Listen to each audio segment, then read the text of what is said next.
Maybe just to ask you one or two questions before we wind up. Maybe I would also like to know a bit of yourself, about your family, and when you joined the ministry, and how the parish is faring. Absolutely.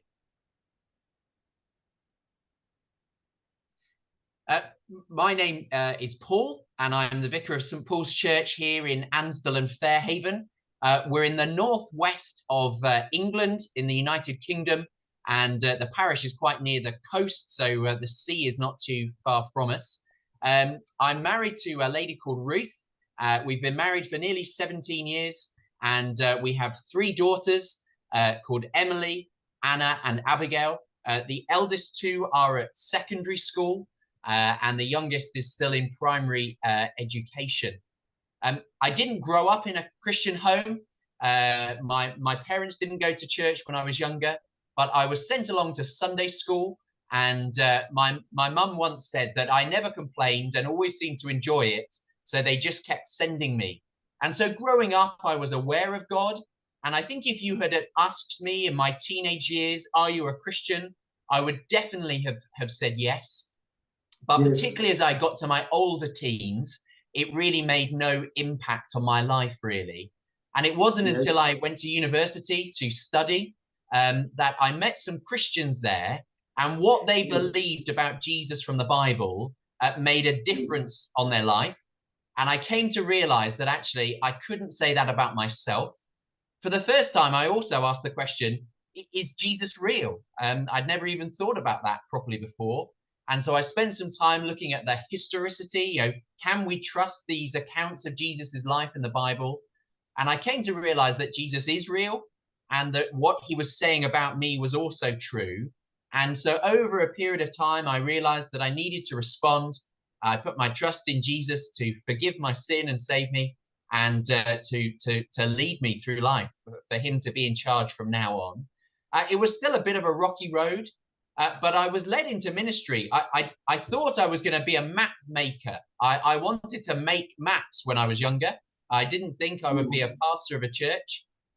But I had the opportunity after university to be a lay assistant in a church. And that was a practical role. I helped with lots of practical tasks, as well as got some basic training on how to lead a Bible study and how to understand the Bible. And over that time, I began to think, Lord, if you could use me in this way, I need to be open to serving you in this way. And so, although I had not intended to be a minister, over time, with the help of other people and the Lord laying it on our hearts, I went forward for ordination training. And I have been ordained since 2012. So I was a curate for 4 years somewhere else in the diocese that we're part of, Blackburn Diocese. And then we moved here. This is my first incumbency, the first time I've been a vicar. And that was about seven and a quarter years ago. In terms of the parish, we're a relatively small parish. We're probably only a couple of miles high and about a mile wide, and there are about 4,500 people in the parish. So even by English standards, that's quite a small parish. And the church is about 120 years old. The building is not quite that, but is nearly 120 years old. And it began life as a mission church, and then eventually a kind of a formal church building was built, as I say, nearly 120 years ago. And we've been here about 7.5 years. And the parish is in terms of its age, perhaps there are more retired people and elderly people here. It's the kind of place, because it's near the sea, that people retire to when they have finished working. But there are also families and schools. We have a big industry nearby that makes fighter aircraft, airplanes for the military. And so that provides work for quite a lot of people nearby. But our church is kind of older in terms of its age, though we do have some families. But that broadly reflects what our parish is like overall. On a Sunday morning, we have 2 services on a Sunday. We have a 10:30 service. That's our main morning service. And I guess we have about 65 to 70 people there. And then on a Sunday afternoon, we also have what we call the 4.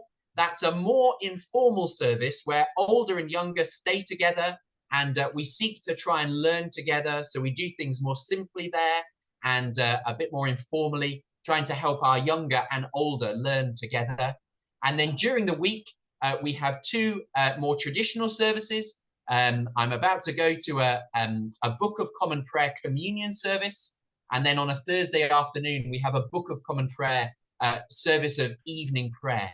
So those are our formal kind of times in the week. But we also have study groups. We have one called Growth Group, which is a kind of Bible study. Kyle, our curate, he runs some study groups during the week.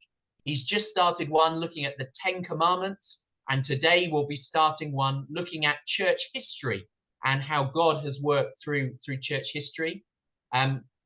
But we also have a number of other activities. Maybe I'll share some of those if you want, Robert. One of our biggest ways that we connect to our parish is through a toddler group.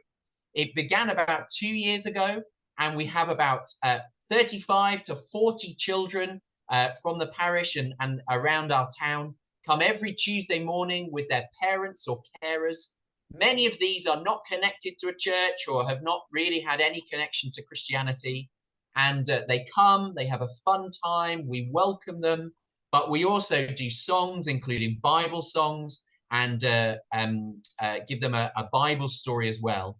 And our great prayer is that these little ones who perhaps have never heard about Jesus at home would begin from their earliest days to hear about Jesus, that as they grow up, they grow up with him. And one thing you could pray for at the moment, actually, is that next Monday, we're starting a course called Christianity Explored. It's designed for people who just want to explore the Christian faith. And we're really praying that 1 or 2 of our families or 1 or 2 individuals from the TOTS group might want to come along to that group. So you could join us in praying that 1 or 2 of them come along. Another big thing we have in the shop is in the parish is something called a fundraising shop. Another thing we would love prayer for is for an event we're going to be putting on in the parish fairly soon called a Bright Lights Party. In England, I think it's also true in America. I don't know if it's true in Kenya. On the 31st of October, so on the eve of All Saints' Day, there is something that is called All Hallows or Halloween. But in the UK, Halloween is often marked by people, and particularly children, dressing up in kind of costumes, skeletons, kind of as witches, going around knocking on people's doors to get sweets, and kind of often sort of scary kind of things. And while for lots of people that is fun, we want to provide an alternative to that, which points to Jesus. We know that ultimately the devil is real, and he's not a joke or a laugh. And so we're going to be hosting a party for children and families in our parish where there will be fun and games, and we will be able to tell them about Jesus, the light of the world, who comes into our darkness to bring us to light rather than to darkness. And so do pray that many families from our parish might come and join us, and that we can speak to them about Christ. Thank you.